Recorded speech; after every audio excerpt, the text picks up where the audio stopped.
के युग में बहुत सारी नई चीज़ें हैं जो कला के रूप में हम देखते हैं और उनका भी साहित्य के साथ अंतर संबंध क्या हो सकता है। तो पैनल आपके सामने एक बार जोरदार तालियों से करतल ध्वनि से आइए, अभिनंदन करें, वंदन करें ऐसे एमिनेंट पर्सनालिटीज़ का जो मंच पर हम सबके बीच यहाँ विराजमान हैं। और आदरणीय रंजीत कपूर जी, आप जानते ही हैं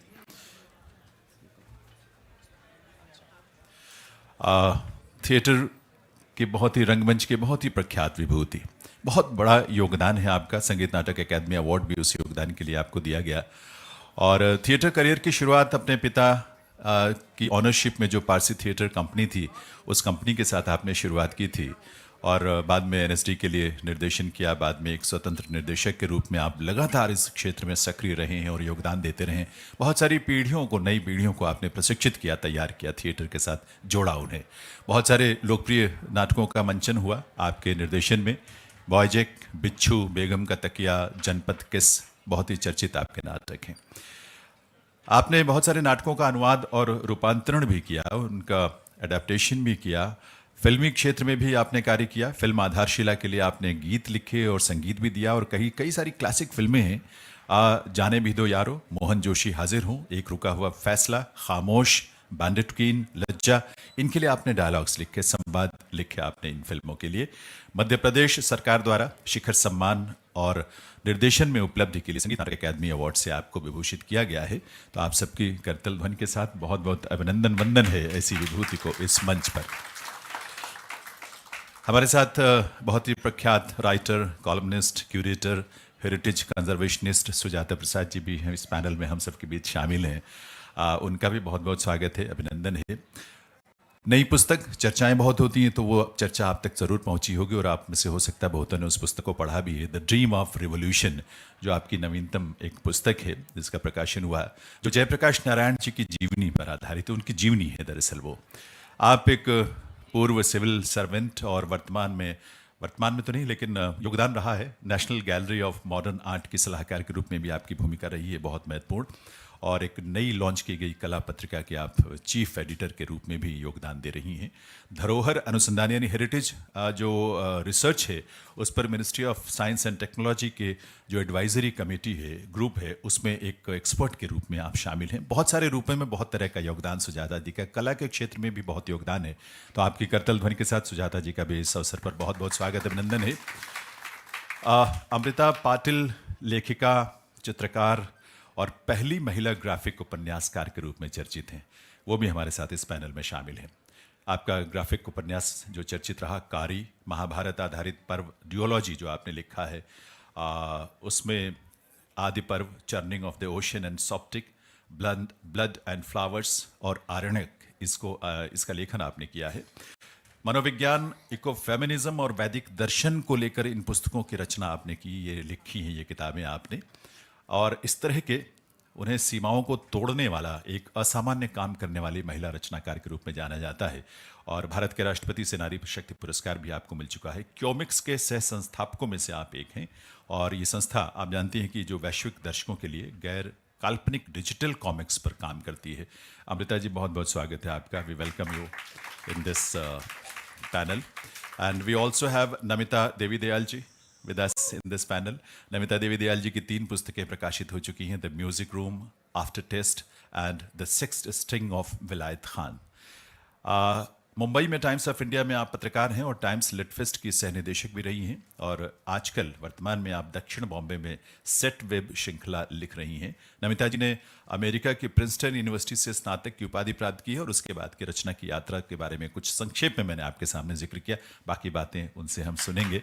तो इन सब का हम बहुत बहुत स्वागत, बहुत बहुत अभिनंदन करते हैं और मैं विनती करूँगा सुजाता जी से कि वे इस सत्र की अध्यक्षता, इसको चेयर करें और इसलिए हमारी चेयर के लिए भी एक विशेष तालियां आपकी तरफ से होनी चाहिए। और मैं इन सब का सम्मानित करने के लिए डॉक्टर के श्रीनिवास राव जी, हमारे सचिव साहित्य अकादमी, उनको आमंत्रित करूंगा कि अंगवस्त्र भेंट करके इन सभी विभूतियों का, एमिनेंट पर्सनालिटीज़ का, लिटरेचर एंड आर्ट के डिफरेंट फील्ड से जुड़ी विभूतियों का अभिनंदन स्वागत करें अंगवस्त्र भेंट करके। बहुत बहुत स्वागत है सुजाता जी आपका इस अवसर पर। नमिता देवी दयाल जी,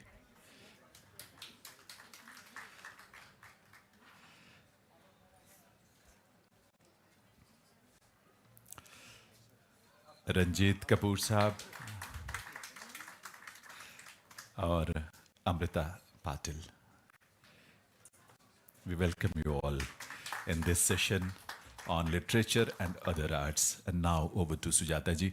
रिक्वेस्ट करूंगा कि वे इस सेशन की अध्यक्षता कर ही रही हैं. उनके मार्गदर्शन में ये सेशन आगे बढ़े. With her introductory remarks, we are going to initiate this session. Yeah, sure. Please give a cordless mic. नहीं है सर, है.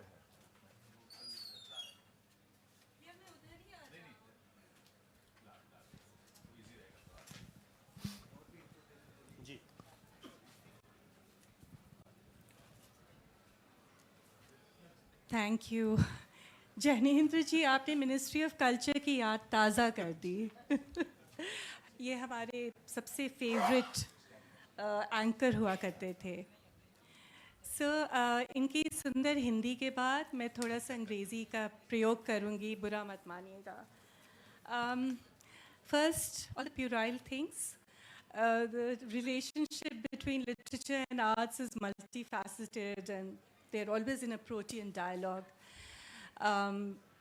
एक empty page के tabula ras में the writer will use language as a medium and an artist would dimensionalize the same idea.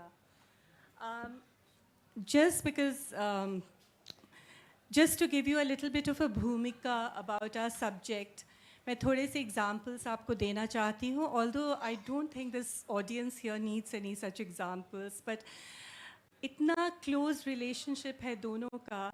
Namita की बहुत सुंदर किताब The Music Room जो हमने पढ़ी है, और हम फनीश्वर नाथ रेणु के मारे गए गुलफाम सभी को याद होगा. कितना उसमें सुंदर संगम था म्यूज़िक और डांस का. विक्रम सेठ की पुस्तक द अनइक्वल म्यूज़िक, उसमें दो जो प्रोटैगनिस्ट थे, उन दोनों का म्यूज़िक से गहरा संबंध था. अभी मिलान कुंजरा हमारे बीच नहीं रहे, but his book laughter and forgetting वाला अद्भुत जो पुस्तक थी, उसमें एक पूरा सेक्शन था म्यूज़िकोलॉजी पे. और मेरे फेवरेट ऑथर अगर हारुकी मुराकामी की पुस्तक का जिक्र करें तो नॉर्वेजियन वुड्स जो टाइटल है वो बीटल्स के एक बहुत उनके जो प्रोटैगनिस्ट है, मेल प्रोटैगनिस्ट, उसके फेवरेट सॉन्ग पे आधारित है. ऐसे कई सारे एग्जाम्पल्स हैं. अमृता की किताबें with the beautiful graphic art, उनका भी जिक्र मैं करना चाहूँगी. और अगर हम हमारे जो लोकप्रिय फोक थिएटर की बात करें, उसमें फोक थिएटर या मेन स्ट्रीम थिएटर की भी बात करें, जैसे गिरीश कर्नाड की है वदन, या हबीब तनवीर की का चरणदास चोर, जो शुरू ही होता है पंथी सॉन्ग्स और डांसेस के साथ. जो फोक थिएटर है उसमें तो बहुत अहम भूमिका रहती है म्यूज़िक और डांस की. I would also like to take it to the visual arts. So historically, the interplay between music and dance has been so strong in the visual arts.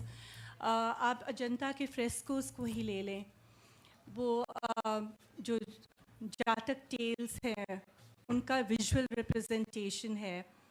आप हमारे जो बंगाल स्कूल था आर्टिस्ट का, उसको ले लें, उनका इन्वर्स ओरिएंटलिज्म को देखें तो नंदलाल बोस को ख़ास तौर से अभी हमने एक एग्ज़िबिशन क्यूरेट किया था NGMA में नंदलाल बोस के ऊपर. उनका रिक्लाइनिंग अर्जुन, महाभारत और रामायण के थीम्स उनको अत्यंत प्रिय थे. और उन्होंने बड़ौदा में कीर्ति मंदिर में एक बहुत सुंदर फ्रेस्को, बहुत सुंदर म्यूरल्स किए थे अभिमन्यु वध को लेकर के. कंटेम्प्रेरी टाइम्स में अगर आए तो वर्जीनिया वुल्फ के the waves and To the Lighthouse, To the Lighthouse. These two books, you know, were supposed to be the pioneering spirit of the rise of Impressionism in European art. ये बहुत कम लोगों को पता है कि you know, artists like Cézanne and Monet were hugely inspired by these two books. कई सारे examples हैं, and I don't want it to be just, or you know, just don't want to keep giving example after example. लेकिन अगर अभी contemporary अगर artists का देखें तो अर्पिता सिंह for instance उनकी feminist fables हैं.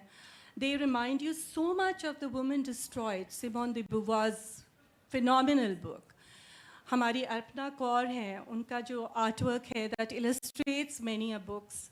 उनको आप देखेंगे तो उनको आपको लगेगा कि उनकी जो मदर जो पंजाबी लेखिका हैं जीत कौर, उनके आइडियाज़ उनकी स्टोरीज़ जीवंत हो रही हैं उनके आर्ट फॉर्म में, specially related to partition and environment.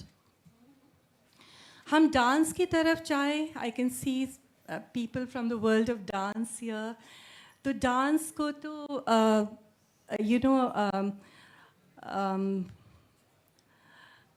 दृश्य काव्य कहा गया है. सो आप भरतनाट्यम को ले लीजिए. It borrows so much from Kannada, from Tamil and Telugu literature. मैंने एक जीवनी लिखी एक ओडिसी डांसर की, इसलिए मैं ज़्यादा ओडिसी की ही बात कर सकती हूँ और मैंने थोड़ा सा उससे मेरा भी अपना भी परिचय है. तो उसमें अग्नि सूक्तम से लेकर के जो ऋग्वेदा का जो पहला हिम है उससे लेकर के आप भगवत पुराण के हिम्स, शंकराचार्य के, चैतन्य के हिम्स, बड़े सारे हिम्स हैं जो लिए गए हैं. और आपको ताज्जुब होगा कि 1953 में जब ओडिसी का सबसे पहला the first real rendition happened in Cuttack. At that time the entire recital of 20 minutes was based on one single composition. उसके बाद there was a collective of gurus, like Mayadhar Rao, Kelucharan Mohapatra हुए, मायाधर मानसिंह हुए. इन लोगों ने लिटरेचर से काफ़ी दृष्टांत लिए और उसको वीव किया. Apart from the frescoes in temples, in ancient temples of Orissa. And that changed the structure of the dance. Yashoda, अगर आप श्रीकांत महापात्रा का ही एक यशोदा ले लें, सीताकांत महापात्रा का, तो उसको सोनल मानसिंह ने ओडिसी शैली में प्रस्तुत किया और उसी डांस को फिर शोभना नारायण और प्रतिभा प्रहलाद ने कथक और भरतनाट्यम में उसको बहुत अच्छी तरह से रूपांतरित किया. So there are several examples and we will come back to all this later. Namita and I were speaking about this session and we thought that it would be more interesting to keep it like a Joycean stream of consciousness. We'll all talk randomly but hopefully more a little bit about the central topic. मैं सबसे पहले रंजीत जी से अनुरोध करूंगी कि वो कुछ बोलें and then we'll take it forward. धन्यवाद. मैं जिस दिन से मेरे पास ये निमंत्रण आया था तो मैंने तय कर लिया था मैं नहीं आऊँगा, क्योंकि मैं इतना नर्वस हो जाता हूँ कि मैं रंगमंच का आदमी हूँ और मैं बैक स्टेज का आदमी हूँ, डायरेक्टर हूँ, तो मुझसे मंच पे आके बोला नहीं जाता है. मुझसे बहुत नर्वस था मैं. तो मेरी वाइफ ने मुझे धक्का दिया क्योंकि मैं बीमारी से 3 महीने अस्पताल में रह के घर आया था. तो उन्होंने कहा कि बाहर निकलो, जाओ किसी कुछ करो. तो मैंने कहा अच्छा ठीक है.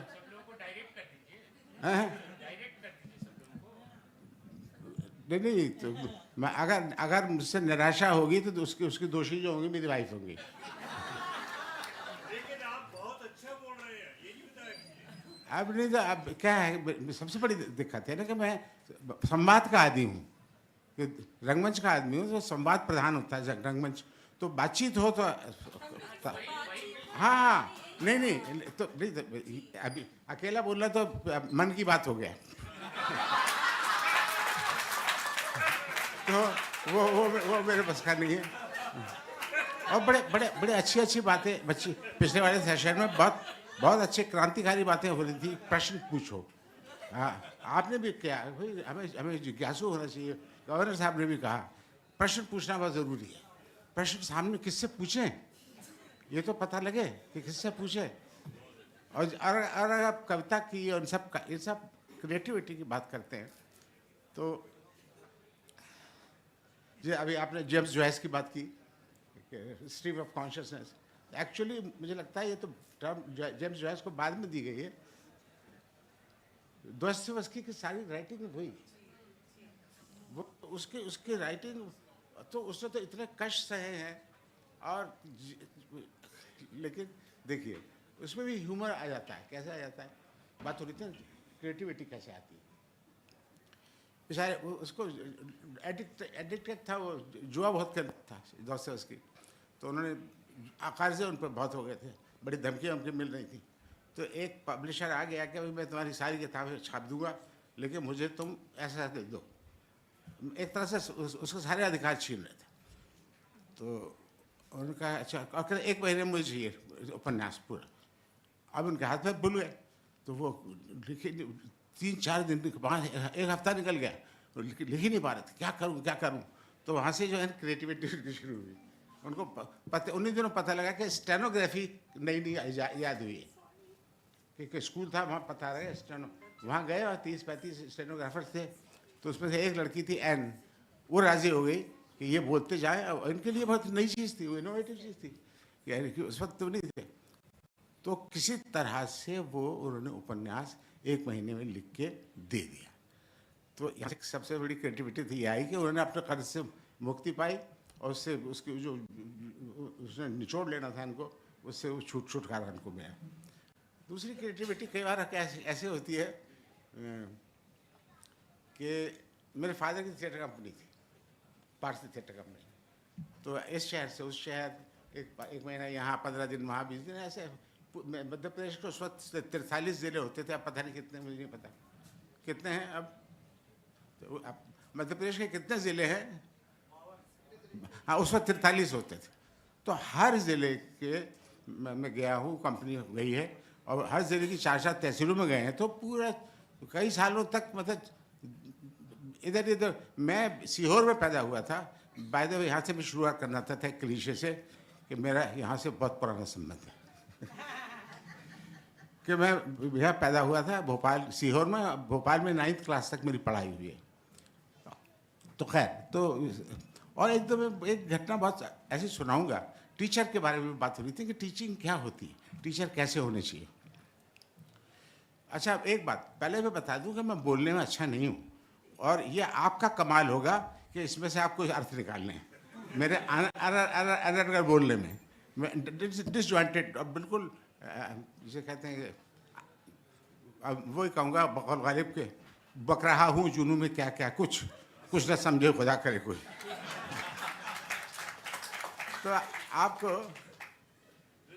जी, जब आपके पास एक स्क्रिप्ट होती है जी, एज डायरेक्टर, उस स्क्रिप्ट के साथ क्या करते हो? वही क्रिएटिविटी बताइए। सबसे पहले तो मैं क्यों नहीं, नहीं, मैं तो ये मेरे लिए आसान है कि कोई सवाल पूछे और मैं उसका जवाब दूँ। जब भी मैं कोई भी प्ले पढ़ता हूँ, सबसे पहले तो ये देखता हूँ कि वो मुझे बांध रहा है, और वो इतना वो भी नहीं होना चाहिए, सपाट नहीं होना चाहिए, उसमें ड्रामेटिक क्या है। तो अगर वो मुझे बांध रहा है वह तो शायद ये ऑडियंस को भी बांधेगा।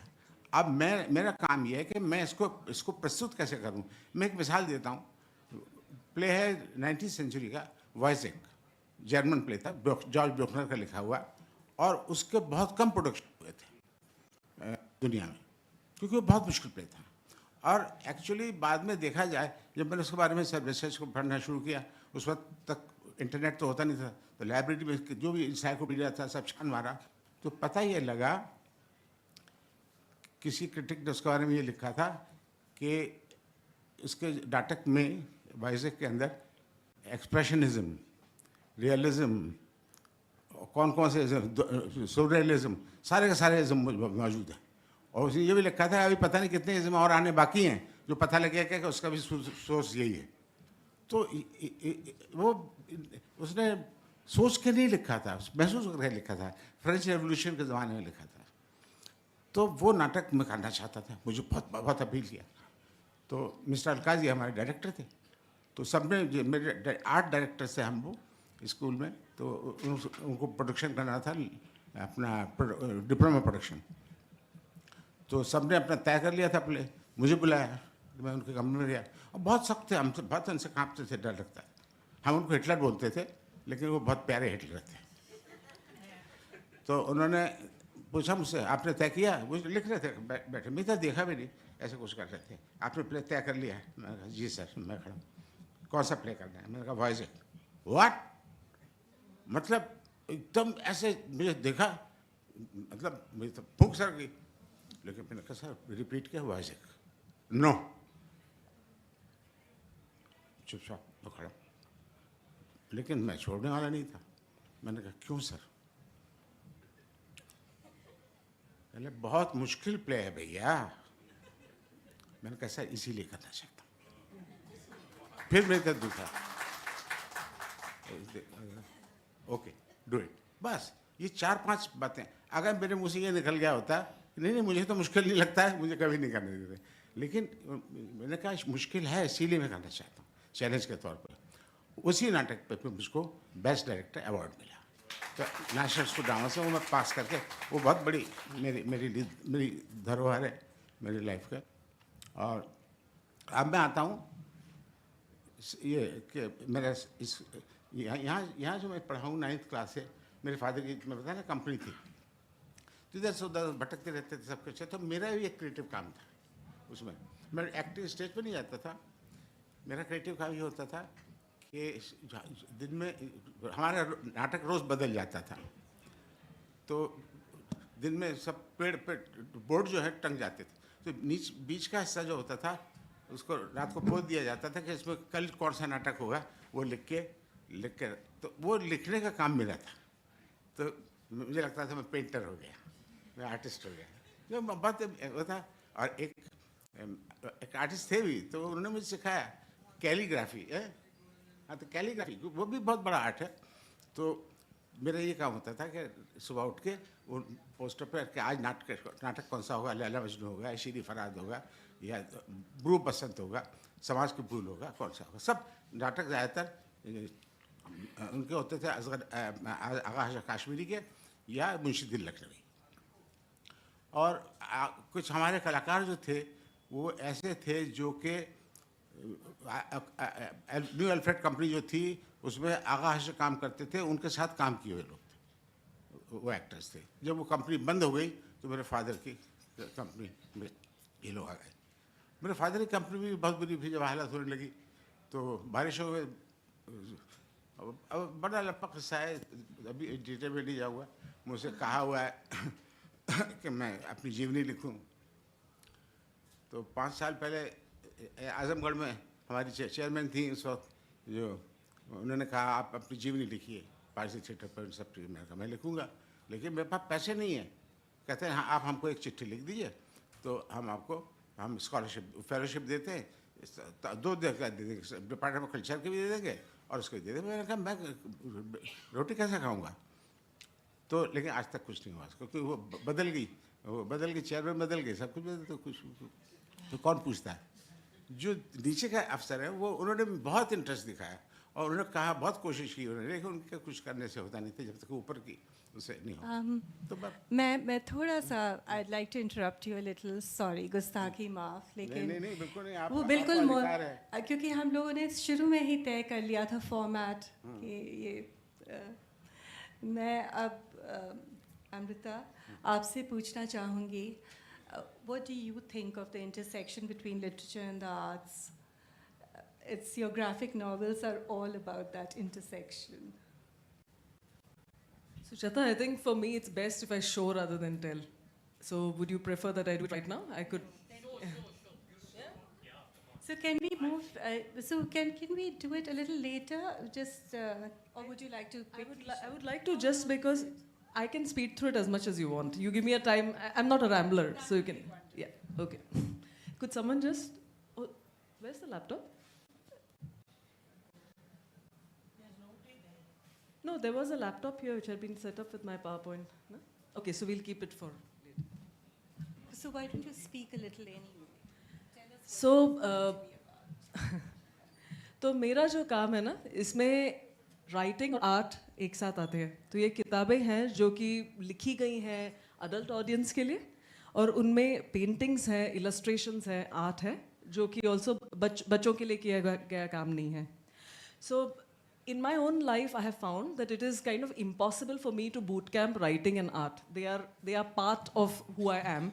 And पूरी ज़िंदगी यही कोशिश रही है कि किस तरह इन दोनों को एक साथ use करें to the best impact. Yeah?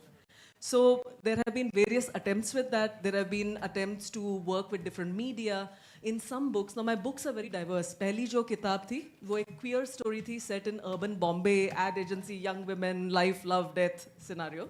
Second and third, total opposite direction. Mahabharat पे लिखित थी दोनों, और एक जो थी आदि पर्व, जिसकी सूत्रधार थी गंगा, और दूसरे का सूत्रधार था अश्वत्थामा.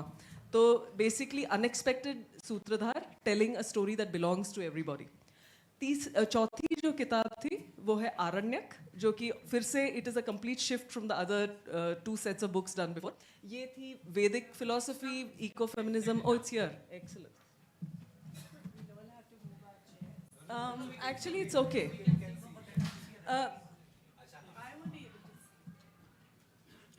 मैं ज़्यादा वक्त नहीं लगेगा ये दिखाने में. Just if you have questions later, you can ask based on what I've shown.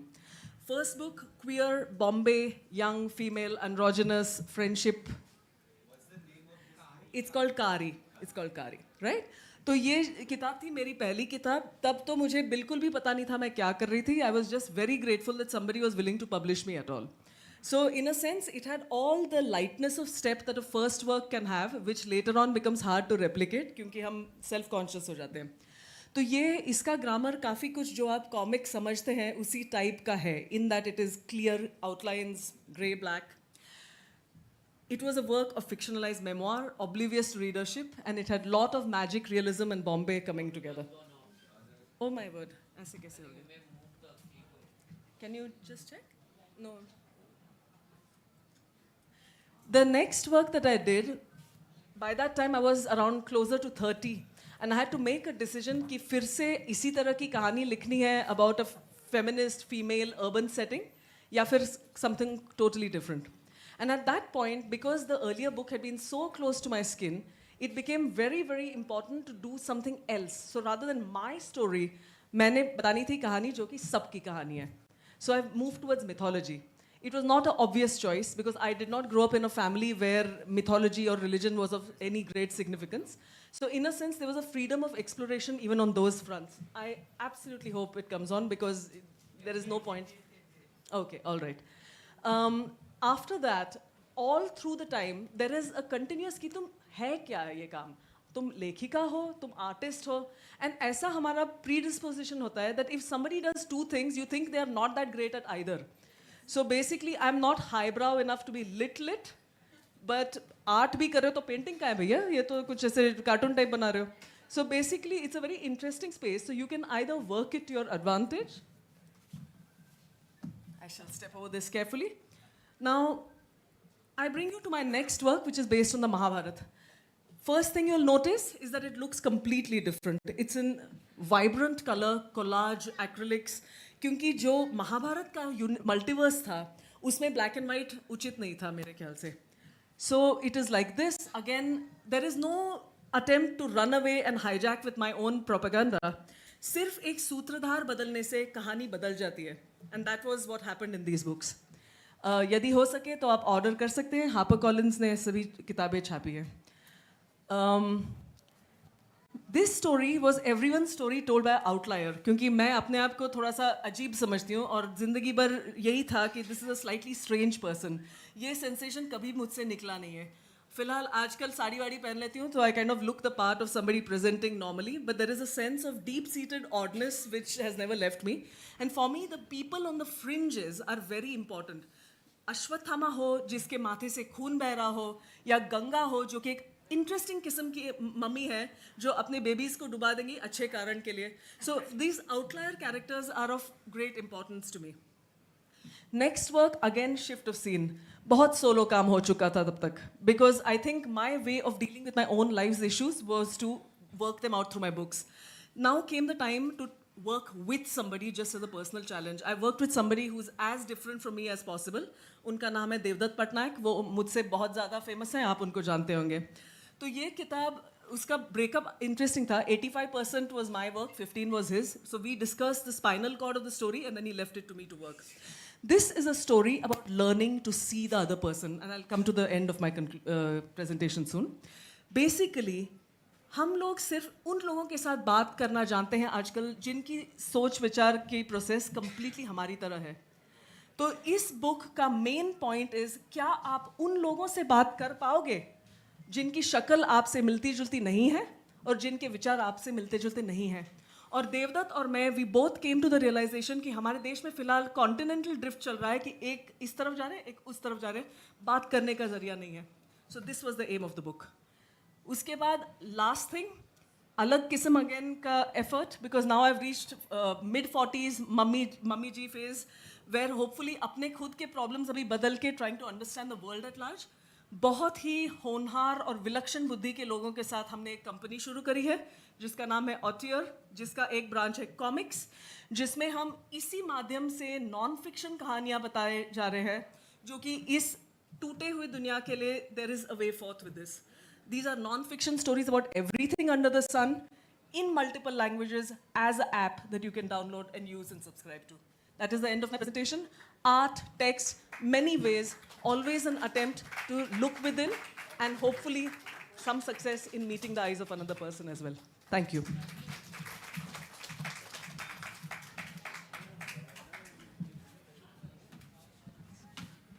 Thanks for this beautiful presentation.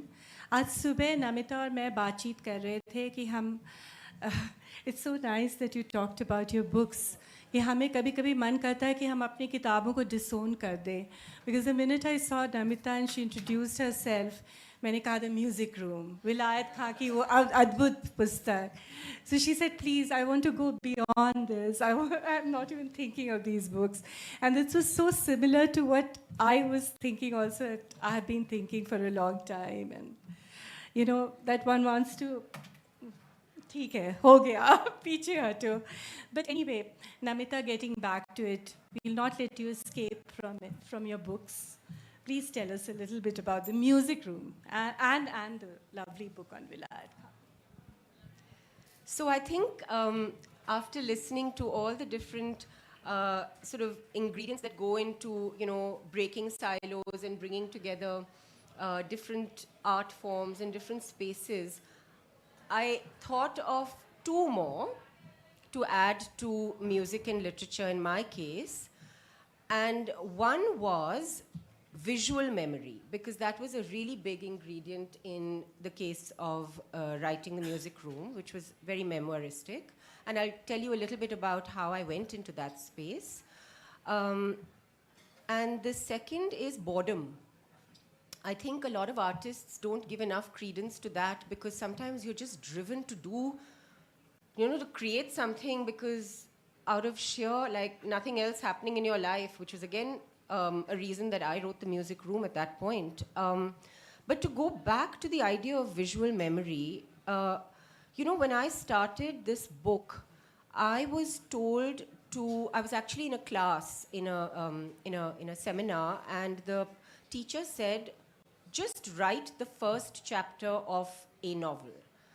And I started writing, and I found the flow just unimaginable, because I started writing about a room in which a music teacher was teaching her student, and every little detail from my childhood in that music room suddenly came alive. And it was kind of extraordinary for me, because it was literally 30 years later at the time, or maybe 25 years later, that I was writing it. But the vividness of childhood memory, the sensuality, not the sensuality, but the sensory sort of remembrances, etc.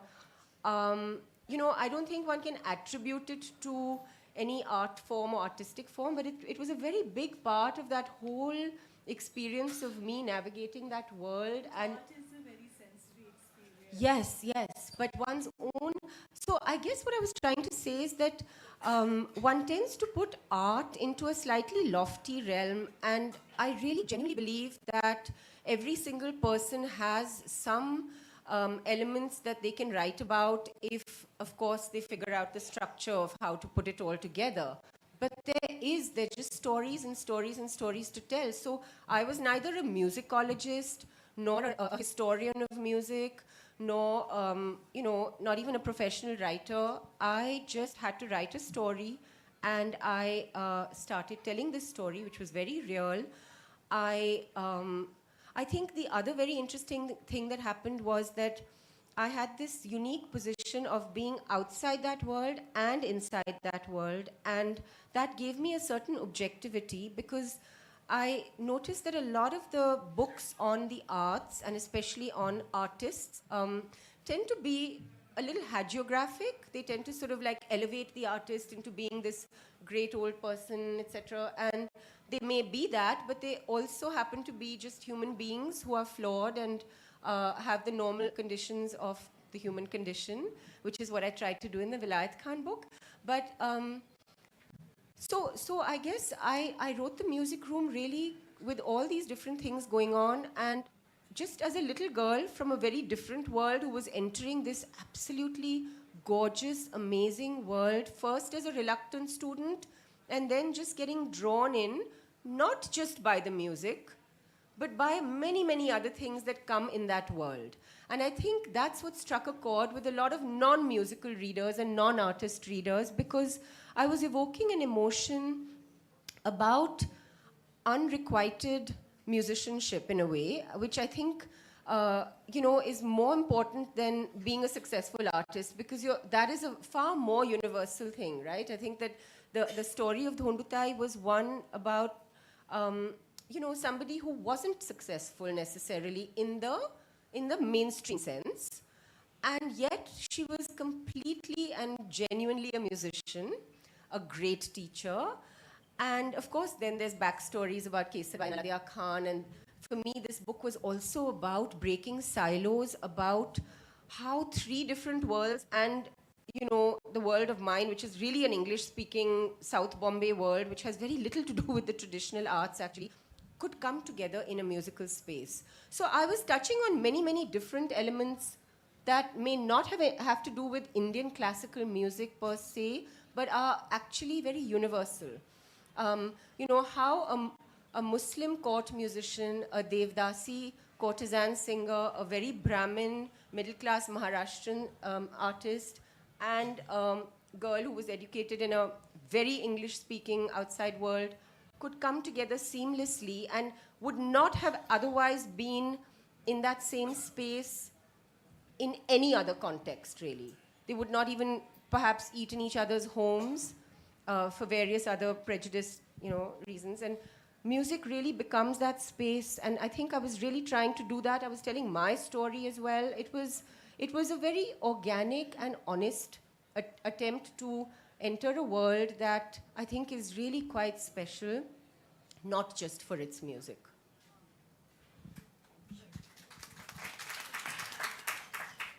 Getting back to the intersection of two forms of arts, I really should mention this. The Turkish Nobel laureate Orhan Pamuk, his Museum of Innocence actually was made to complement a novel by the same name. And it was a story, actually a fictional story of an unrequited love affair in the 70s of Istanbul, became the subject of a museum with all sorts of everyday objects like cigarette butts and ashtrays, photographs, coffee cups. So that was a very interesting intersection. Getting back to your graphic novels, again, it's a story of very interesting intersections. Maybe you'd like to speak a little about it, about how you thought of your first graphic novel, or did it just come as a set of visual images that you had to interweave with text and do it? The first graphic novel came about because as a person in my 20s, मुझ में वो क्षमता ही नहीं थी कि in the moment कुछ होशियार चीज़ बोल दूँ. तो basically धत ऐसे बोलना था. Basically every time I went back home, I felt like the punchline should have been this. I should have replied that. I should have made a move on that person. कभी नहीं किया.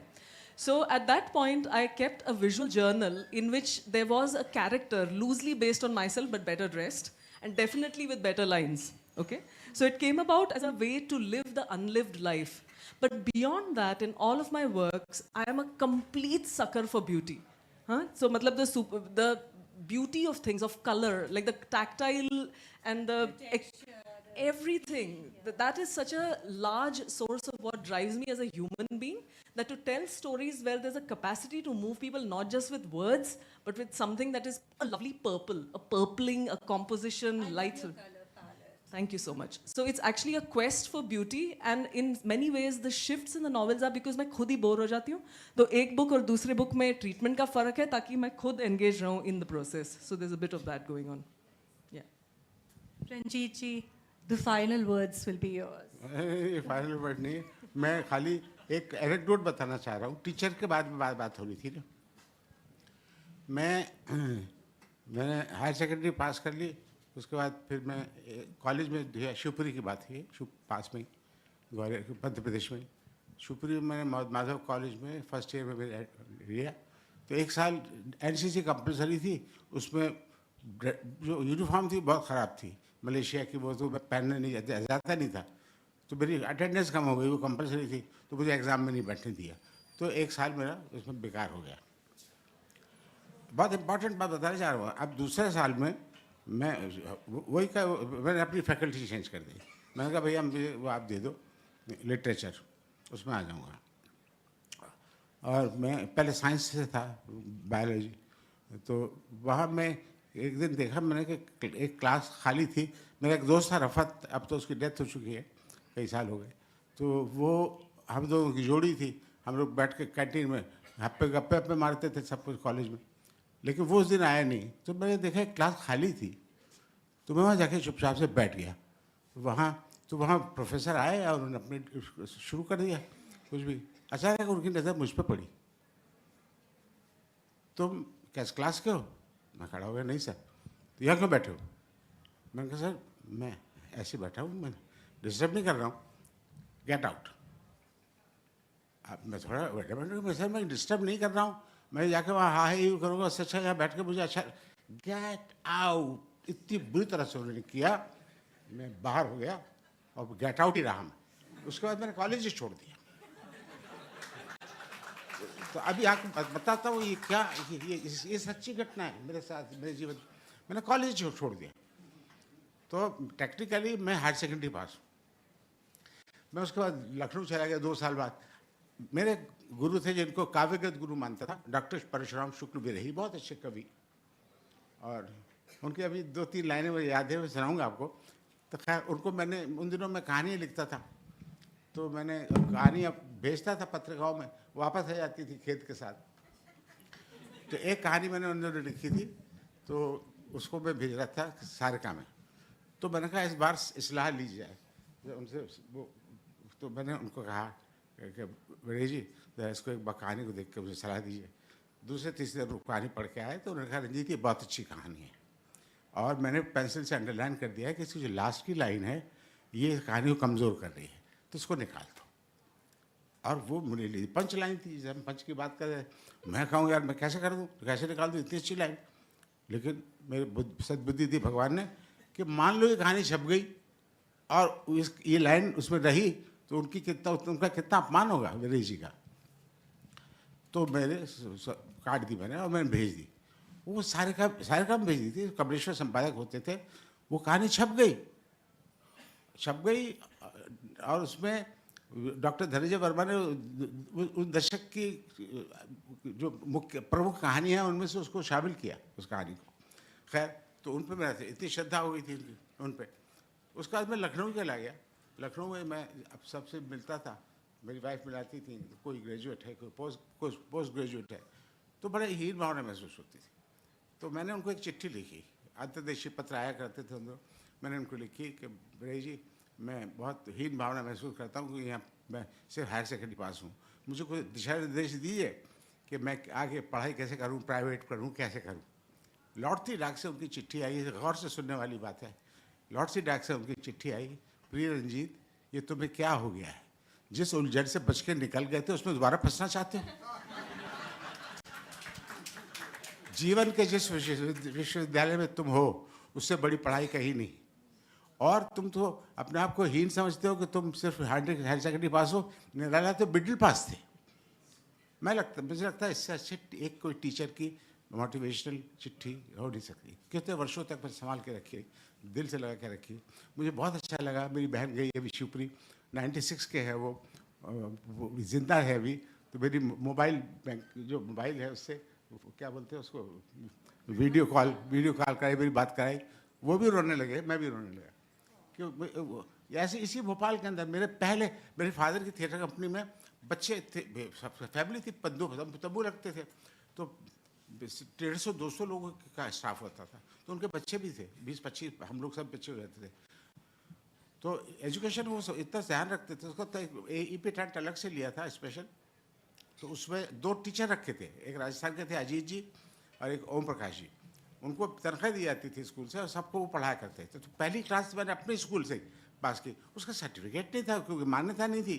लेकिन जब admission लेने शहीदिया school में, इसी भोपाल के अंदर में शहीदिया स्कूल में जब भेजा गया, तो उन्होंने मेरा टेस्ट लिया। तो उन्होंने कहा कि नहीं, इसको हम पहली क्लास में नहीं, हम सेकंड।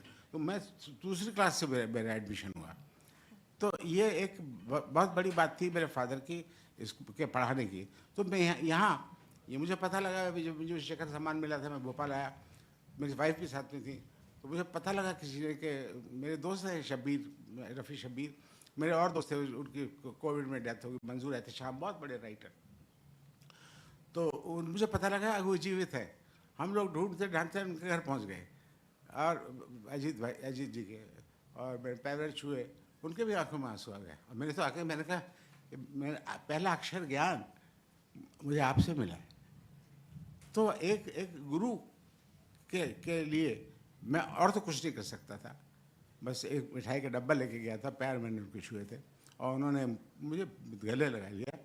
काका मुझे मेरी दादी मुझे काका बोलती थी। पंजाबी में काका बच्चे को बोलते हैं, लड़के को, तो काका ही मुझे बोलते थे वो। तो बहुत अच्छा लगा। तो ये जो हम जब बात कर रहे थे टीचिंग की और इन सब चीज़ों की, तो इसमें ये जो पक्ष है, एक छोटा सा और एक छोटी सी कहानी, जैन की कहानी सुनाता हूँ। मुझे हंसी आ रही थी कि टीचिंग कैसे होनी चाहिए, टीचर कैसे होना चाहिए, सब गुरु शिष्य परंपरा, वही बात हो रही थी। तो 10वीं शताब्दी की कहानी है, जैन मास्टर की। उसका आश्रम था, तो वहाँ उनके पास एक लड़का आया, 16-17 साल का था, कि मैं इस देश का सबसे बड़ा समुराय बनना चाहता हूँ। तो उनका ठीक है, बन जाओगे, 30 साल लगेंगे। 30 साल कहते नहीं, 30 साल तो बहुत हो जाएंगे, मैं तो बूढ़ा हो जाऊंगा तब तक। तो उन्होंने कहा ठीक है, यहाँ सब काम करना पड़ेगा। मैं करूँगा सब, खाना बनाना है, बर्तन मांजने हैं, गुड़ाई करनी है, जो आश्रम में काम करने होते हैं सब करूँगा। तो उन्होंने कहा कि ठीक है, मैं तो 20 साल बना दूंगा। फिर वो बोला थोड़ा कम कर दिए, मेरे माता पिता बूढ़े हैं, तो जीते जी मुझे देख लें मेरे हुनर को। उन्होंने कहा अच्छा 10 साल में बना दूंगा, लेकिन एक शर्त है, तुम अपने मुंह से तलवार का उसका नाम ही नहीं लोगे, जब मेरी मर्जी होगी मैं बताऊंगा। तो मान गया वो, ठीक है। 1 साल निकल गया, 2 साल निकल गया, और वो गुरु उसको कहते, और जितने बोलोगे तुम मुझे सिखाओ, मैं निकाल दूंगा, तो ये भी शर्त थी। तो वो बेचारा कुछ फ्रस्ट्रेट होने लगा। 30 साल हो गए, अब तो मतलब इतना गुस्से में आने लगा, मैं क्या करूं, लेकिन बोल नहीं सकता क्योंकि वो मुझे निकाल देगा। एक दिन ये कपड़े धो रहा था कुआं पे, अचानक पीछे से आया, गुरु था, उसके हाथ में एक लकड़ी थी, धाड़ धाड़ धाड़ धाड़ धाड़ धाड़, तो मारा उसको, गिरा, और देखता रहा तो वो चला गया मार के। उनको समझ में क्यों मारा, समझ में नहीं आया उसको। ठीक है, फिर 2 घंटे बाद कोई और काम कर रहा था, गुड़ाई वुड़ाई कर रहा था, फिर आया वो, धाड़ धूड़ धाड़ धूड़ धूड़, फिर उसने मारा। फिर वो उसके बाद समझ में नहीं आया उसको, मुझे क्यों मारा है, पूछ नहीं सकता, कुछ नहीं, चला गया। अब उसके बाद से वो हमेशा जो भी काम करता था तैयार रहता था कि वो बुढ़ा किधर से आएगा, मुझे मारेगा। तो उसका जो इंट्यूशन था, जो अवेयरनेस थी, वो इतनी हो गई, वो सबसे बड़ा बन गया समुराय। तो ये शिष्य गुरु शिष्य की ये भी है। तो मैं कह रहा था ये भी होना चाहिए एजुकेशन सिस्टम का, मार लगा, डंडा लगा। सर ये तो मजाक था। हमने शुरू में ही कहा था कि ये सेशन को हम अमॉर्फस रखेंगे और जॉयसिन स्ट्रीम ऑफ कॉन्शियसनेस की तरह ही एनेक्डोटल भी हो गया ये सेशन आपके कारण. धन्यवाद. अब हम Amita, the last words can be from you. आप बहुत कम बोली हैं. So one of the things that I wanted to, talk about was how the arts, I can talk about music since that's my area of training, are so much more than just that rendering that we experience as an audience. So I really, I stopped learning music from Dhondutai by the time I was 16, 17. I had gone to the US to study, etc. And then life took over. And I honestly, I don't think I had the stamina to sustain the kind of music that she taught, which was the pure gharana style of music. So I was like, okay, this isn't happening. I'm going to be a writer. However, I was drawn back to her endlessly, like until she passed on, all my life. And I really spent some years trying to figure out why. Because I wasn't sitting there and learning music, but I just wanted to sort of be there and be in that mahal. And I did sort of really think about it, and I think it's because somewhere in me I was craving the sort of like underlying qualities that any of the arts offer. And I think that like in the case of music, it's specifically that idea of no authorship in the rendering, the fact that it's so cyclical, the fact that there's the entire sort of Ragdari is based on a cyclical thing, which is very much based on our metaphysics. And I think that we all are living or supposedly trying to live linear lives, but in fact, that is the way it is. And so something else was drawing me back there. And even the idea of the akar being so sort of like close to what we call the formless, what Kabir talks about and what we're all essentially sort of striving towards. But I don't think she articulated it. I don't think I articulated it. But I know that there was all this stuff because I'm sort of connecting the dots. I was telling you how I'm doing a study of the Upanishads now, and I'm really finding so many resonances, but it wasn't very specifically kind of laid out, but it's really there. And I think that to me is much more than the performative quality of the arts, which is what we've all kind of sort of fallen into in many ways, which is really just one aspect, So that's my little two-bit. There's one thing I neglected to say when I was talking about what are the drivers. I think एक बहुत महत्वपूर्ण चीज़ मेरे काम में over the years has been the idea of rasa. I think this mad country has been held together only because there was a certain joyous and undammed flow of rasa. So I think what artists of all kinds, when we bring things into the mix, I think it's partly to keep the juices flowing. Like I hope we don't lose that here. So there's one aspect of rasa that I'm sure you all know about, especially linked to music. It's vinyasa. It's something that goes beyond the literal to the nuanced. And I think that's very important to the Indian tradition of rasas. And not only to the Indian tradition, if you even go to the Western tradition, a lot of our piano music, for instance, of the major composers in the 19th and early 20th century was based on folk tales, because I think the elasticity of that form made it adaptable to different musical settings. So you had opera, you had symphonies, you had ballets. And I'm also thinking of, composers like Franz Liszt, for instance, who used, one of his major symphonies was based on Faust and Dante's Divine Comedy. So it's very interesting, it's metaphysical, it's literal, it's what we call in Hindu Sanskriti as vinyasa or the theory of rasa. It's time now to open the floor to questions. We hope to have a lot of them. Sorry if it was all, as I said, quite amorphous, but happy to take your questions. Can someone pass a mic along?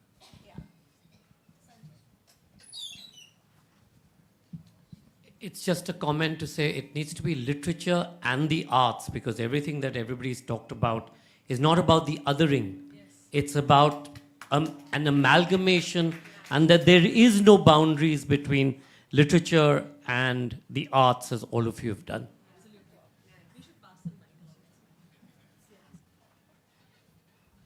Good afternoon.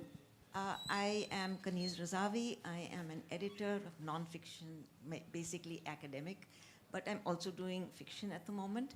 My question is, do you feel that those who are writing in their regional languages, I don't want to say vernacular, regional languages, are closer to our realities than the people who are writing in English? I too was educated as a child in America. I am grateful for that ability to have first language. But on the other hand, I feel that there is a certain amount of elitism in people who are writing from the city or in more entitled homes. Do you agree with that?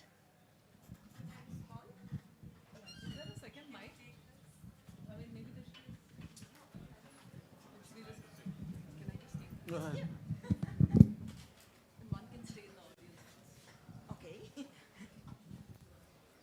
So, you know, it's very interesting because I think I've always felt a sort of ironically that those who have access to, say, Hindi literature or other regional languages are in an elite position because they have access into worlds that I don't have. So I think that these hierarchies are really unfortunate, actually. But they're there. They are there, though I'll be honest, I've been sitting over here and feeling utterly humbled and daunted by the absolutely amazing Hindi that I've been hearing in sessions, and I feel like it's the other way around. Yeah. No, I'm not speaking. And just I so- was not speaking of Hindi because our Hindi literature is indeed very rich, from elitist to more simple homes. No. Yes, of course. But my question or my sort of statement or what I want people to think about is that those who are writing in English, as the three of you are, and I am also in a way, I feel that the kind of work I get, that are translations from regional languages, they are much closer to the reality of the wider population, and the entitled are not so close to the reality. I don't want to say titles and names of authors. You know who I'm speaking of. So talking about regional dialects and just annotating what you have said, ma'am, yeah, the Nautanki style of folk theatre or Bidesiya or Tamasha, or a lot of our literature written in regional local dialects are really indeed very rich. This is more a comment. I'm talking about mainstream literature also. Yeah, yeah, the narrative. Yeah, yeah. Are closer to reality of the wider population that they are living. Okay, that's what I'm trying to say. मुझे अमृता जी से कुछ कहना है. जब आप कह रही थी तो मुझे आपका आरण्य जो पुस्तक है वो आँखों के सामने आ रही थी, और उसमें जो एक आग है, एक चित्र में एक आग है, और वो आग जो है वो भूख की है, और वो भूख किस तरह से मतलब खरगोश में और वो मधुमक्खी में, और मतलब मुझे तो ये अद्भुत है. हम लोग कहते हैं कि शब्द ब्रह्म होते हैं, लेकिन आपने जो आपकी जो किताबें हैं वो कहती हैं कि चित्र जो है वो कितना कुछ कहते हैं. तो ये कैसे संभव हुआ, और आपकी साधना जो है वो हमेशा जानने की इच्छा हमारे मन में रहेगी. धन्यवाद.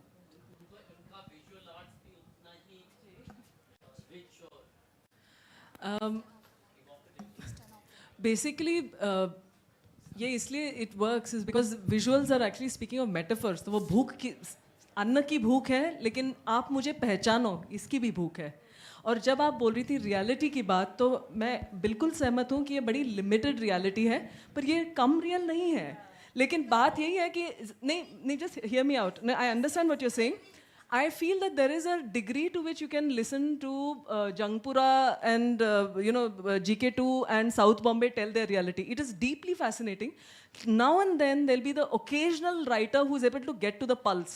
It's rare in English, it's harder, but there are people like Jerry Pinto, there are people like Tarun Tejpal who do manage it very occasionally in their writing also. But it's harder.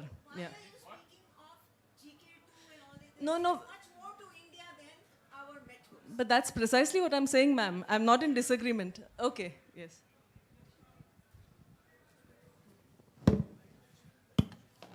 Are there any more questions in the audience?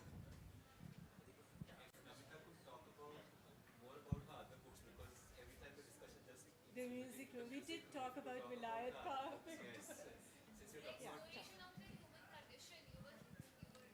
Oh yeah, so you know the Vilayat Khan book to me, the reason I loved writing it and hopefully it touched chord again, is because I was, of course, in awe of his music. There's no question, but I was also kind of fascinated by the contradictions in his personality, where sometimes he was just, you know, ethereal in the way he dealt with the situation or himself, and other times he was positively vile.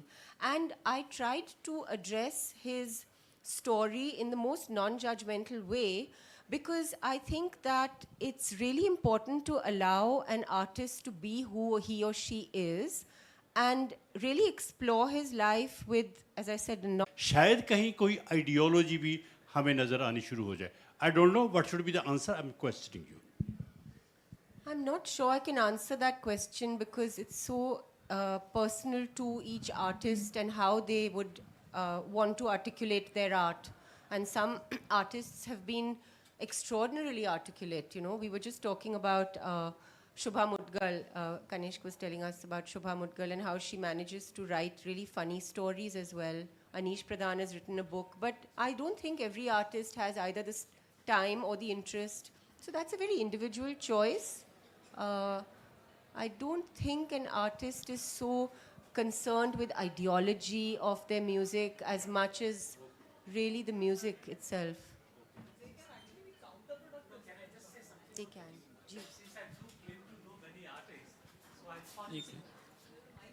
Yeah, no, it's an interesting question, and I'm just saying, interrupting rather, because I do know many of the artists, contemporary ones and the even ones which have gone. I don't think it's possible to become an artist unless you have some kind of an ideology. That ideology may be ours, that ideology may be different, whatever it is, but you do believe in something. Any art does carry a bit of spirituality. It comes from within, but the artist is normally very uncomfortable talking there about that ideology in literature or the words, because it begins to create lots of controversies. And that controversy begins to impact on their own performances. So very often, while that ideology will come through, for example, Shujat Khan. Shujat Khan, whenever he performs, if he is in a mood, he will begin to comment on the quality of the audience. So there's a bit of a difference between ideas and No, I'm coming to that. But he will begin to comment, and then he flows into basically his own philosophy, what the music is all about. So it's not question of ideas. Oh, when did that happen? Okay. So ideology is part of the performances, are fine, unspoken very often, but it is there. Ranjit Kapoor साहब, आप Hindi theatre के बहुत सम्मानजनक आपका नाम है. लेखन हो, डायरेक्शन हो, पॉपुलर प्लेज हो. मैं कोई सवाल नहीं पूछ रहा, सिर्फ ये कह रहा हूँ कि हिंदी थिएटर की स्थिति खुशहाल है या बदहाल है आज की तारीख में? हिंदी थिएटर खुशहाल है कि बदहाल है? मेरी तो बदहाल है. नहीं, आपने बहुत पॉपुलर नाटक किए हैं, आज तक उनकी धूम मची हुई है. जब निज़ाम बदलता है, देश का निज़ाम ऐसा हो गया है कि मैं विरोधी पक्ष में बैठा हुआ ऐसा लगता है. पिछले 7 साल से एनएसडी के लिए, एनएसडी में न स्टूडेंट प्रोडक्शन के लिए मुझे बुलाया, न रेपेटिंग के लिए बुलाया. मैं बहुत बड़ी बात है, नए जो डायरेक्टर आए हैं उनको पता लगा मैं हॉस्पिटलाइज्ड हूँ दिल्ली में, वो बुके लेके आ गए मेरे पास। तो मैंने उनको दुखड़ा सुना दिया कि भाई इस पिछले 7 साल से मुझे बुलाया ही नहीं, हम आपको बुलाएंगे। उनको हमेशा लगता है कि मैं कोई ऐसा नाटक कर दूंगा जिससे क्रांति आ जाएगी, कोई हो नहीं सकती। और यही हाल मेरा पिछले 2 साल पहले मुझे यहाँ बुला लिया था, मैं प्ले करके गया, बहुत अच्छी कॉमेडी करके गया, बहुत फैमिली, बहुत सब ठाट पार रह जाएगा। वहाँ से नज़ीर की लाइन ली और ये बहुत कामयाब हुआ, बहुत अच्छा लगा लोगों को। तो मुझसे ख़तरा नहीं है किसी को, लेकिन अगर मान लीजिए मैं कोई ऐसी जो थॉट प्रोवोकिंग अगर मैं चीज़ करना चाहूँ तो मुझे करने की आज़ादी है। मैं एक ज़िम्मेदार नागरिक हूँ, ज़िम्मेदार निर्देशक हूँ। मैं कोई भी चीज़ ऐसी नहीं करूँगा जो गरिमा से या मेरे उसूलों से वो हो, विपरीत हो। कितनी बार ऐसा होता है, मैं अभी ताज़ा बात है, मुझे पैसे की बहुत ज़रूरत थी, तो मुझे एक सज्जन ने बुला लिया, आपसे लिखवानी है स्क्रिप्ट। तो मैंने कहा मैं लिखूँगा, तो सब्जेक्ट बताओ क्या है, कहानी सुनाओ। तो उनका चेला था, उसने कहा ये कहानी सुन लीजिए। मुझे अच्छी नहीं लगी। मैंने कहा मुझे तो अच्छी नहीं लगी। तो कहने लगे तो आप ठीक कर लेना ना बात। मैंने कहा लेकिन आप, वो कहते हैं प्रोड्यूसर आ रहा है अभी 1 घंटे में, आप पैसा लेके जाओ, लाख रुपए ले जाओ। मैंने कहा मैं नहीं ले सकता, क्योंकि अगर मैंने पैसा ले लिया तो मैं कमिटेड हो जाऊंगा, और मैं इस रचना के साथ में कमिटेड नहीं, मैं नहीं लिख सकता। इस बीच में देखिए क्या क्या, ये आप देखिए कैसे कैसे चीज़ें झेलनी पड़ती हैं। इसी बीच में एक सज्जन आए, एक बूढ़े से मुसलमान, और वो कुछ लेके आए थे उनके लिए। तो पता ये लगा कि उनका वो सप्लायर थे चरस के, अब मुझसे कह रहे हैं चरस आपके भी लिए बना दूँ। मैंने कहा भैया मैंने तो शराब पीता था, वो भी मैंने छोड़ दिया, पिछले 6, 7, 8 महीने से नहीं पिए। अब तो मैंने कहा, आप मुझसे बोले कि आपका यहाँ कैसा लगता है ये एस्थेटिकली यहाँ का। मैंने कहा बहुत ही नेगेटिव, जो सच है वो सच है। मैंने मना कर दिया, मैं नहीं लिख सकता। मुझे छोड़ने नीचे आने लगे, कार से मेरे चले जाइए। मैंने कहा नहीं, मैं ऑटो करके चला जाऊँगा। मैं झूठ बोला उनसे, मुझे रास्ते में बेटी के यहाँ से मुझे अपनी दवाइयाँ लेनी है, मैं पैसे नहीं मेरी जेब में, लेकिन मैंने कहा इसके मैं ऑटो के पैसे भी नहीं लूँगा। तो ऐसे आपको इस तरह के जो वो हैं निर्णय वो लेने पड़ते हैं। लेकिन मेरे पास आदर्श है कि सत्यकाम फिल्म ने, मैं तो क्राइम की तरफ जा रहा था, उस फिल्म ने मेरा जीवन बदल दिया पूरा। और जो बासुदा को मैंने बताया, बासुदा ने ऋषिदा को बताया, ऋषिदा इतने खुश हुए, उन्होंने कहा मैं रंजीत से मिलना चाहता हूँ कि मेरी फिल्म ने किसी एक व्यक्ति का भी जीवन बदल दिया, तो मेरा श्रम सार्थक हो गया। उनकी सबसे प्रिय फिल्म वही थी सत्यकाम। मैं आप लोगों को कहूँगा, रिक्वेस्ट करूँगा कि ज़रूर देखिए। अभी रवीश कुमार से मेरी पिछले महीने बात हो रही थी, तो उनके बहुत डर लगता है, तो मैंने उनको लिंक भेजा। मैंने कहा ये देख लिया कीजिए सत्यकाम जो है कोई वो नहीं दिखाता, सब बाग नहीं दिखाता है, बहुत ही सच्ची कठोर कहानी। तो मैंने कहा ये से आपका डर कम हो जाएगा। मैंने कहा मैं तो जब भी बुरी हालत में होता हूँ, देखता हूँ, तो मैं सत्यकाम देख लेता हूँ और मेरा भय मुक्त हो जाता हूँ। तो आप लोगों से मैं रिक्वेस्ट करता हूँ, सन 69 की फिल्म है सत्यकाम। वो फिल्म जब मैंने अपनी पहली फिल्म बनाई 60 साल की उम्र में, वो अपने शर्तों में बनाई, मैंने कोई उसमें कॉम्प्रोमाइज़ नहीं किया। तो लेकिन मैंने डेडिकेट की अपनी फिल्म, पहली फिल्म 60 बरस की उम्र में बनाई है पहली। चिंटू जी देख लीजिए आप, वो मेरे सबसे पहला नाम है मेरा मिस्टर सोक्रेटिस को सब किया। ये उन्हीं से सीखा, प्रश्न करना चाहिए। उनको क्या, वो क्या जहर का पहले पी लिया। वहाँ भी देखिए उस आदमी की महानता। रात को उसके शिष्य जो उसको भगाने की वो कर रहे थे, सारे सब इंतजाम कर रखे थे, लेकिन उन्होंने कहा नहीं, अगर मैं जाऊँगा तो जिस बोलियों के लिए मैं लड़ रहा हूँ वो सब, my purpose will be defeated. और सारे, अब इतनी उम्र हो गई, 80 साल हो गई, सारे स्वाद ले लिए, मृत्यु का नहीं लिया, ये भी ले ले। तो ये साहस किसी सत्य व्यक्ति भी आ सकता है, तो उसमें भी है सत्यकाम के अंदर ये साहस। तो मैं अवसरवादी नहीं हूँ। मैं देख रहा हूँ सिनेमा के अंदर भी इस तरह के लोग, यही से सवाल शुरू हुआ थिएटर का।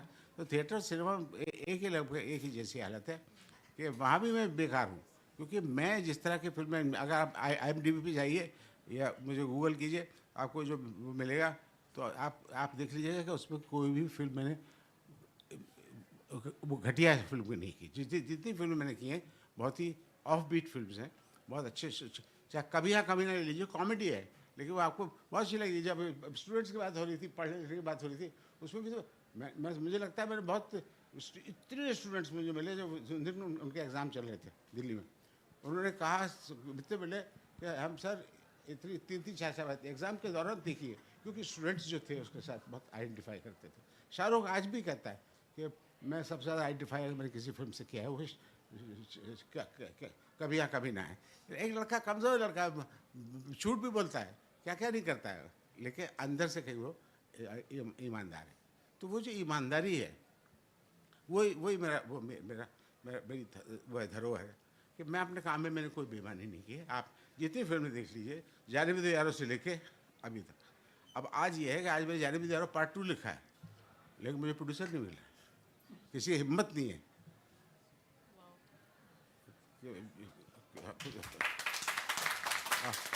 मैं आपके व्यक्तिगत रूप से किसी एक को दे दूँगा, आप पढ़िए, पढ़ के मुझे खाली फीडबैक दीजिए, मुझे लगेगा फिल्म बन गई।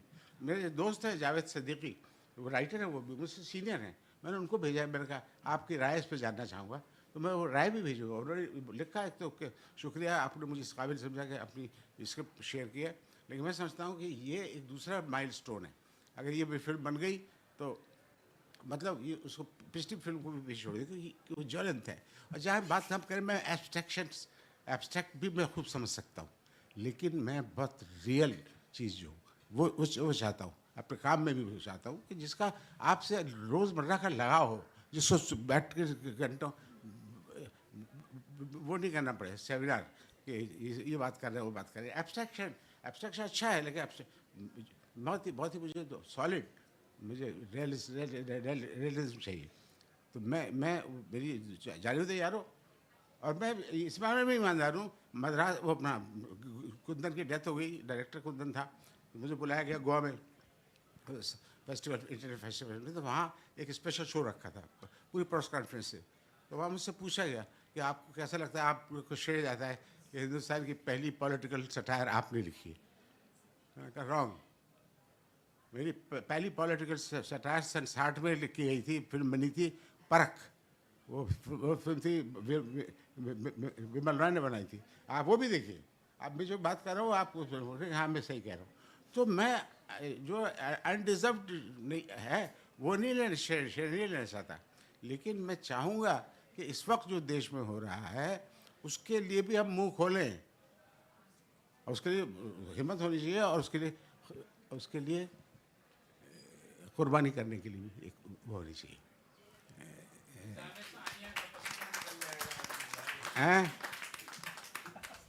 अब सीधी सी बात है, उनका नूर लखनवी का शेर है, अब रसूल आएंगे दुनिया में न राम आएंगे, अब रसूल आएंगे दुनिया में न राम आएंगे, सिर्फ इंसान ही इंसान के काम आएंगे।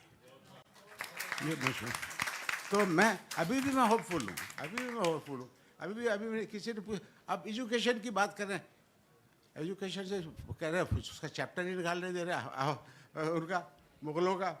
तो कोई आप लोगों ने कोई सवाल ही नहीं, कोई आप चाहे पेंटर है या कुछ है, लेकिन ये एक बेसिक सवाल है कि आपने कितना बोलने की आज़ादी दी है।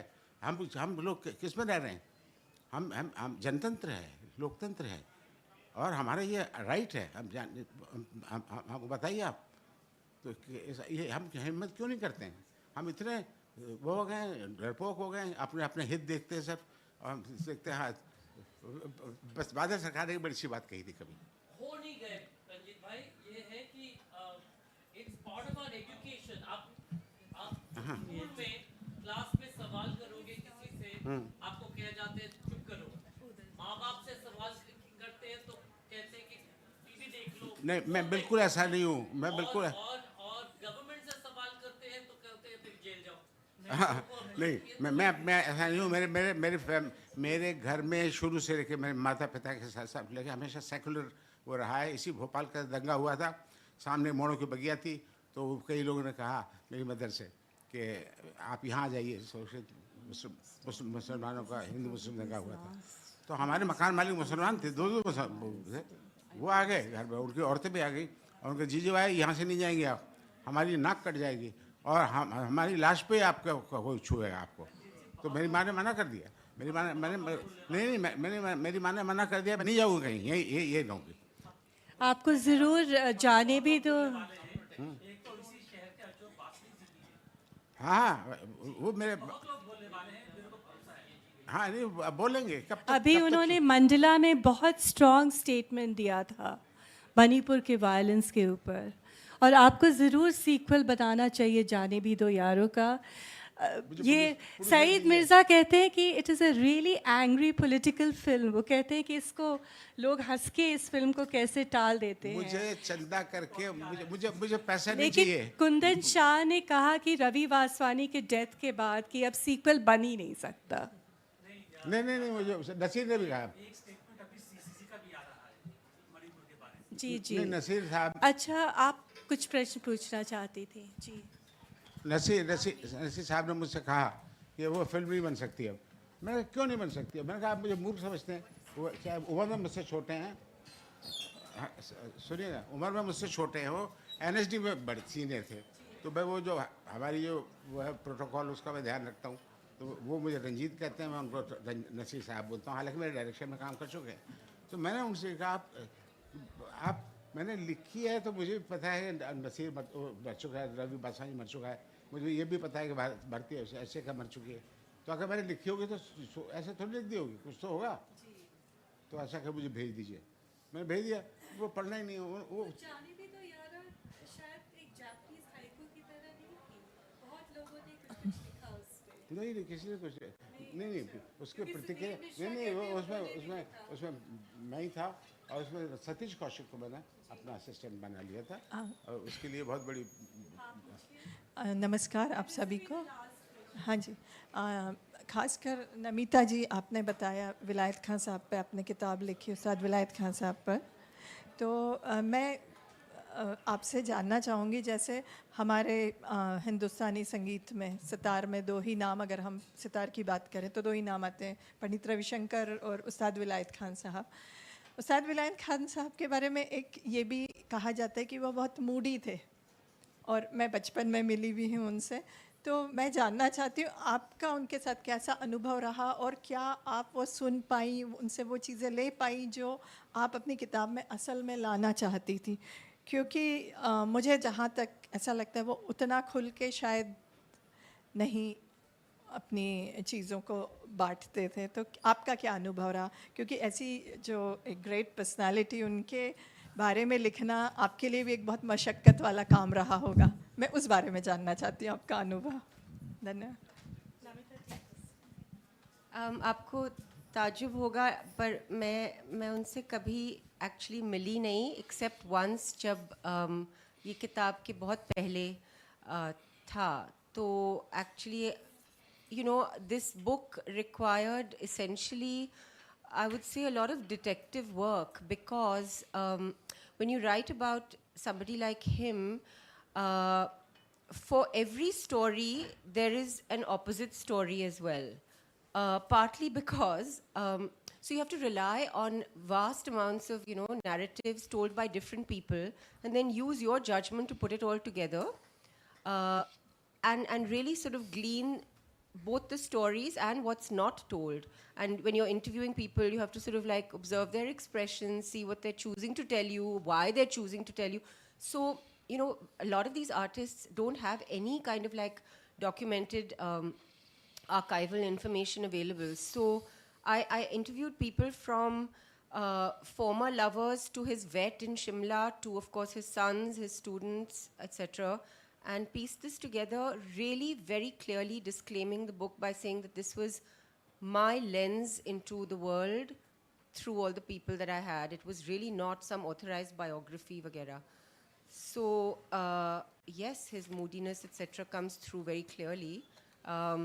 There's an amazing story about his wife, Monisha, who basically says that, and it was just one line, and I read it in an interview of hers, because these are things which you have to just, like I said, pick out from here and there. And she said, living with Khan Sahib was such that you had to repeat everything he said like a mantra. If the biryani had too much salt, you had to say, yes, the biryani had too much salt. That one line says it all, right? So that's how it worked. I'd like to end this session just by sharing a personal anecdote from a book that I wrote on a classical artist. So, you know, when you're writing a book, you're also plunging into another life. And sometimes you start living that life, you know. And it's very hard to distinguish. At least for me, it became extremely hard. My life seemed to, at one point, be interwoven with her life. And then I was approaching her life from a completely different angle. I don't think she wanted me to do that. But I was reading her life like a feminist manifesto. For me, it was that.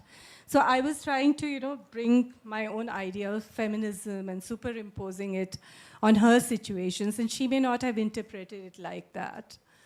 Thank you for these words. And I'd really like to thank you, Ranjit sir, Amrita, Namita. Thank you. So thank you very much, Sujata ji. We are grateful to you for being with us and also chairing this session. आभार आदरणीय रंजीत कपूर साहब का, नमिता देवी दयाल, अमृता पाटिल, सभी का हम thanks करना चाहते हैं. और आप सबका भी बहुत बहुत थैंक्स कि आप इस सेशन में बहुत ही एक अच्छी इन्वॉल्वमेंट के साथ आपने बहुत सारी नई चीज़ें भी आपकी वजह से, आपकी बातों की वजह से आप पाएँ. Thank you so much. 2:30 बजे का हमारा अगला सेशन होगा, पोस्ट लंच सेशन. अभी लंच के लिए मैं आप सबको इनवाइट करता हूँ. और 2:30 the session, that will be third session today. भारतीय नाटकों में अलगाव की भावना, यानी discussion on alienation effect in Indian plays. और इसमें बहुत सारी रंगमंच की विभूतियाँ इसमें हिस्सा लेंगी. तो आप सब ज़रूर आएँ. उसमें महेश दत्तानी साहब हम सबके साथ होंगे, अंजला महर्षि जी, असगर वजाहत साहब, डॉक्टर आतिमजीत, विजय कुमार शतपथी जी, देवाशीष मजुमदार जी और बामन केंद्रे जी. ये सब हमारे साथ होंगे उस सेशन में. तो आप ज़रूर आ जाएं, समय रहते आएँ और उस सेशन में भी अपनी प्रेजेंस से उसकी गरिमा को बढ़ाएं. Thank you so much for being with us in this session.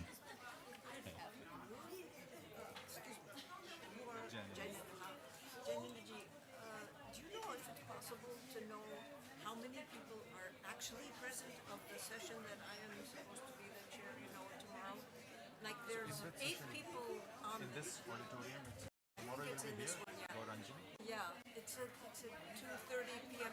and 8 people are in the program. लेकिन कितने लोग actually यहाँ आए या बोलेंगे, ये मेरा सवाल है, ये संभव है मालूम करना? वो ना, it will